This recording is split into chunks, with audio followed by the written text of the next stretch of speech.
Make sure that you check out the latest Karma for Karens video, which was published to the channel at Karma for Karens on Tuesday, November 12th, 2024.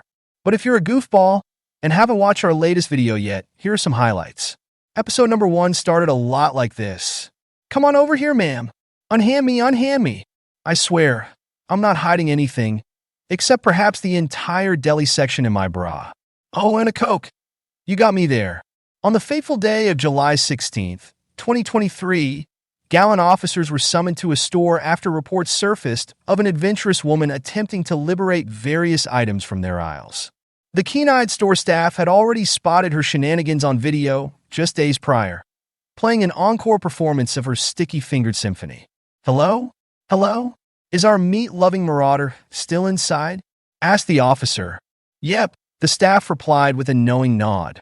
"Caught her on video before, and wouldn't you know it? She's back for round 2.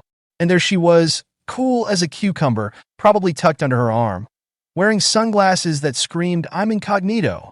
Her signature yellow, reusable bag, a veritable clown car stuffed with steaks and crab legs, was ready for another daring exit. So let me get this straight," said the officer.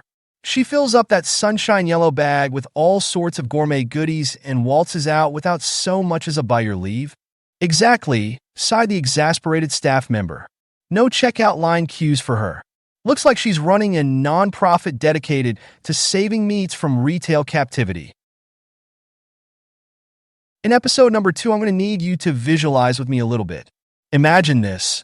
It's June 19th of 2024, and you're checking into your hotel room when suddenly the scene turns into an episode of Law and Order, Vacation Edition. Local law enforcement was dispatched to our humble lodging following reports of a ruckus brewing in one of the rooms. As the officers made their grand entrance, hotel staff greeted them with tales of numerous guest complaints, a symphony of displeasure echoing through the halls. Let's rewind a bit to discover what unfolded.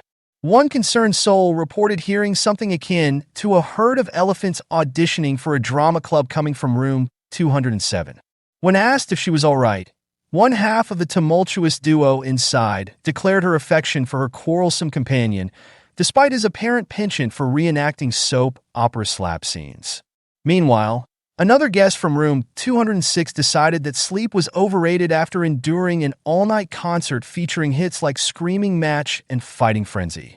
With complaints piling up faster than towels at poolside bingo night, it became clear that room 207 held our star performers. The officers approached with caution, well-versed in navigating such theatrical displays, and as they neared the door, they were serenaded by booming voices engaged in a lively debate about who should close said door. In true sitcom fashion, one officer knocked confidently while announcing their presence. "Police department, how's it going?" Inside, chaos reigned supreme as someone insisted on shutting Randy out like he was last night's leftovers. Meanwhile, another voice urgently pleaded not to get kicked out, the drama alive and well in every syllable. This is what happens when vacation plans take an unexpected detour down Dysfunction Junction. Episode 3 takes place on a crisp February morning in Georgia. Just before the world had fully woken up at 7:53 a.m., the police found themselves in the middle of a domestic drama fit for a reality TV show. It was a tale as old as time, he said, she said, but with more plot twists than a soap opera marathon. The scene kicked off when our leading lady called in an SOS, claiming her children's father had turned from dad to dastardly villain, allegedly assaulting both her and the kiddos. Enter stage right, our protagonist, who also dialed 911, painting himself as an innocent man trapped by his own personal nemesis, a stubborn woman blocking his grand escape to work. When Officer Friendly arrived on set, they discovered him pacing outside like an actor waiting for his cue. He swore up and down that he was simply trying to grab his stuff and dash off to earn some bacon. Our heroine was determined to play traffic controller with her own special flair. "Bro," he pleaded in modern Shakespearean angst, "I ain't do nothing. She's madder than a cat at bath time." He continued his monologue about misplaced phones and exaggerated accusations, delivering lines worthy of an Academy Award for Best Drama King. Meanwhile, Inside the vehicle-turned-prison cell sat our leading lady lamenting over a car that seemed cursed by gremlins. She spun tales of keys that refused to turn and brakes that had gone on strike faster than you can say lemons.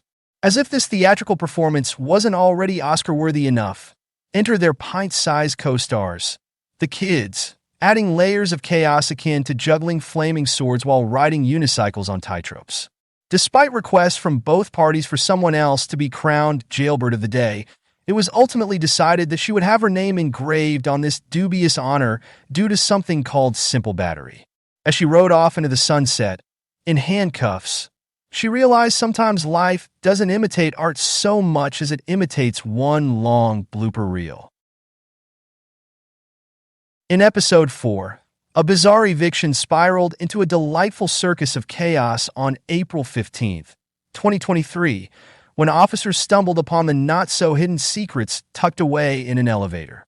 Initially summoned to a nondescript parking garage due to whispers of squatters turning it into their own urban campground, officers were greeted by a labyrinth of odds and ends strategically barricading the stairways. Their mission: diplomatically escort these uninvited tenants out of their makeshift paradise. But oh, how the plot thickened. What's shaking today? One officer casually inquired as they approached the unexpected scene. "Not much, sir," replied one squatter with feigned nonchalance. "Just building my little cart here to haul my treasures around." The officer raised an eyebrow at the contraption that looked like it stepped straight out of a Mad Max movie set. "What on earth is this?" Unfazed, the squatter continued, "I'll get everything packed up soon. No evil intentions here. Just your friendly neighborhood nomad tidying up." The officer sighed but maintained his humor. "You have ID on you?" "Thank you, brother. I assure you I'm no villain. More like a misunderstood artist in residence," came the cheerful retort. As officers attempted to restore order amidst this delightful disarray, they couldn't help but chuckle at the absurdity unfolding before them. The squadron's antics turned what should have been a routine operation into an episode worthy of its own reality TV show. Episode number 5 brings us to the whimsical saga of 23-year-old Brianna Toombs and her partner in crime, 22-year-old Natalia Rock. Our story unfolds on a sultry June 24, 2024. The Palm Beach County Sheriff's Office received a peculiar SOS from a local Ulta beauty store. A theft was in full swing. Upon arrival, deputies were greeted with tales of 3 fashionable figures dashing out like gazelles from the store, leaping into their trusty brown Infiniti FX35 Chariot with its questionable Florida temporary tag, DP09977. Witnesses could only muster vague recollections. "I think they had baskets filled to the brim," one said. 2 bolted while the third took her sweet time until she reached the parking lot, another added. They barely managed to catch glimpses before these audacious adventurers zoomed off.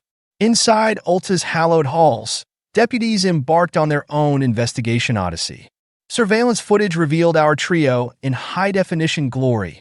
3 women expertly pilfering perfumes with precision akin to oceanic pirates seizing treasure. Their haul? Over $2,000 worth of aromatic delights and even a hairdryer for good measure, clearly plotting world domination through fragrance and fabulous hair.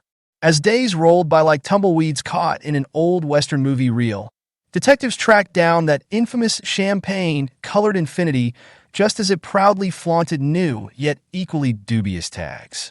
A traffic stop ensued. Windows slid down, reluctantly revealing faces feigning innocence. "Rihanna?" asked one deputy incredulously as Brianna stepped out with all grace of someone who's been told they aren't really Beyoncé after all these years believing otherwise. Meanwhile, inside the vehicle sat Natalia, or Caitlin, according to her sudden case of mistaken identity syndrome, with friends whose names seemed lost in translation or perhaps simply forgotten amidst this whirlwind adventure. Questions flew faster than misguided frisbees at family barbecues. Who were they? What about those mall escapades? But alas, neither mall memories nor merchandise claims rang any bells among them, or so they insisted. Amidst heat-induced complaints, "Why am I sweating outside like I'm being slow roasted?" lamented one. "Jewelry negotiations. Leave my bling alone." interjected another. And even toy gun discoveries, because why not carry something that raises eyebrows? Officers maintained their poker faces throughout this comedy caper finale.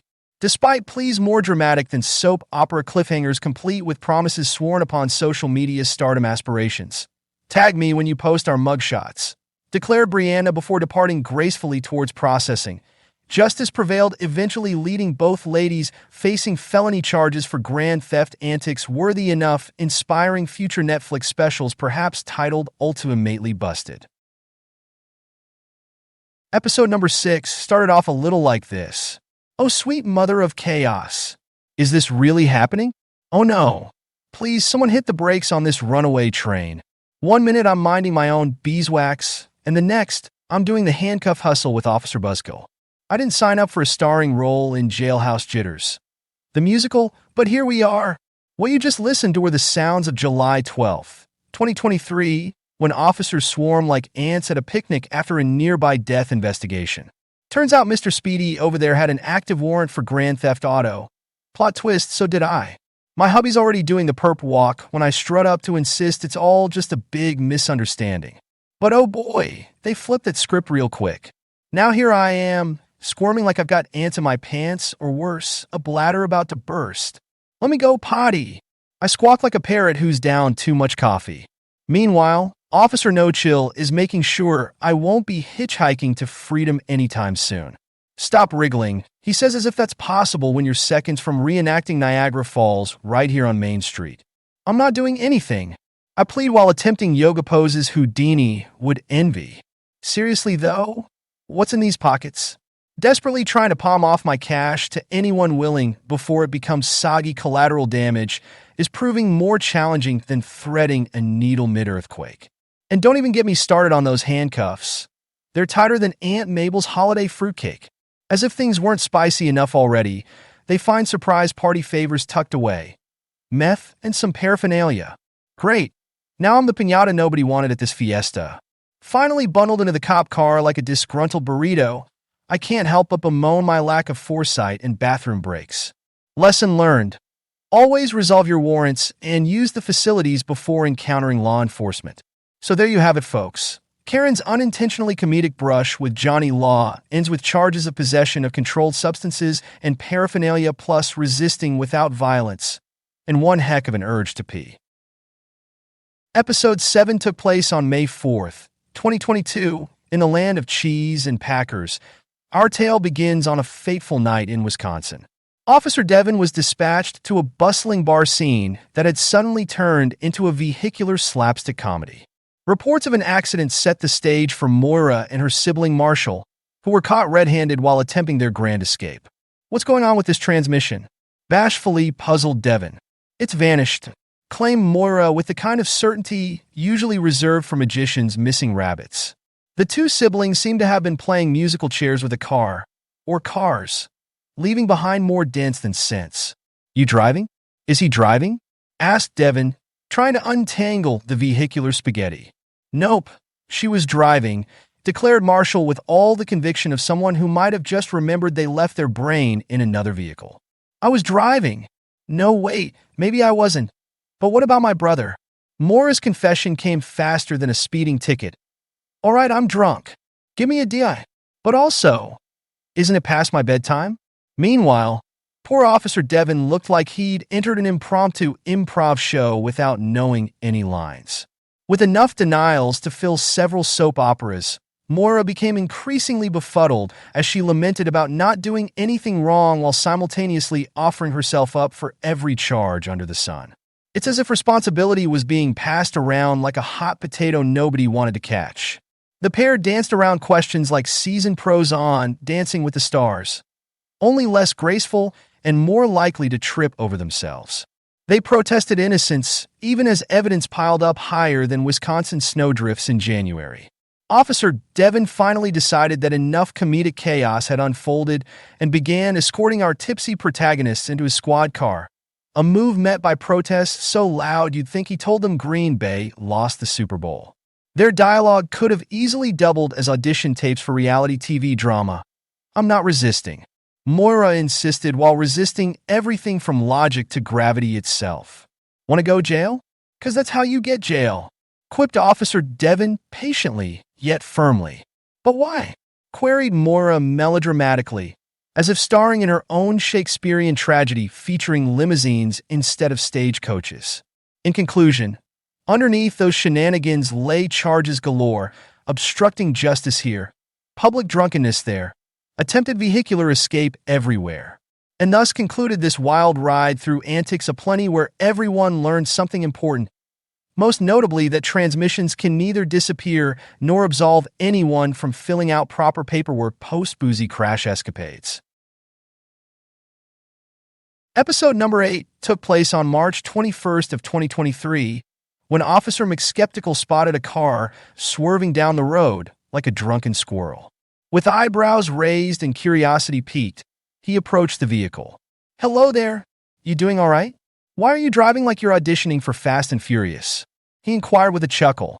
The driver, a flustered Ariel Brown, spelling her name as if participating in an impromptu spelling bee gone rogue, responded, "I wasn't trying to. Sorry about that. My driver's license isn't physically present, but trust me, it exists somewhere in the universe." As Officer McSkeptical attempted to decipher Ariel's alphabet soup of a surname, his attention was drawn to the rest of the vehicular circus.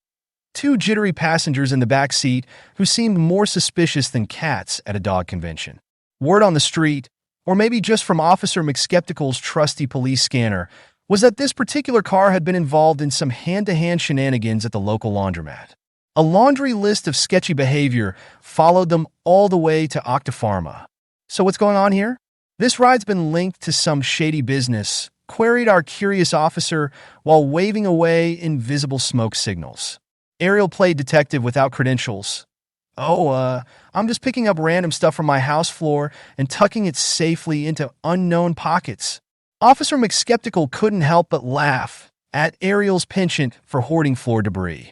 Meanwhile, amid various confessions of weed from dispensaries and otherwise misadventures, they discovered pipes designed for activities typically frowned upon by law enforcement. "Oh no, that's not mine," claimed Ariel as if her pockets were magical portals collecting items from other dimensions. With each excuse more colorful than an artist's palette and attempts to light cigarettes thwarted by legal obligations to sit tight in squad cars, Ariel's tale of innocent collection escalated into a full-blown comedy show. By now, Officer McSkeptical was juggling rolled-up straws and mismatched plates like props from an improv skit performed on Cops TV, but never wavering from his duty. Throughout this theatrical traffic stop turned investigative inquiry, one truth stood out. Even amidst chaos and potential misdemeanors worthy of midnight TV specials, the human spirit finds humor wherever possible, especially when it involves misplaced pipes mistaken for everyday pocket lint adventures.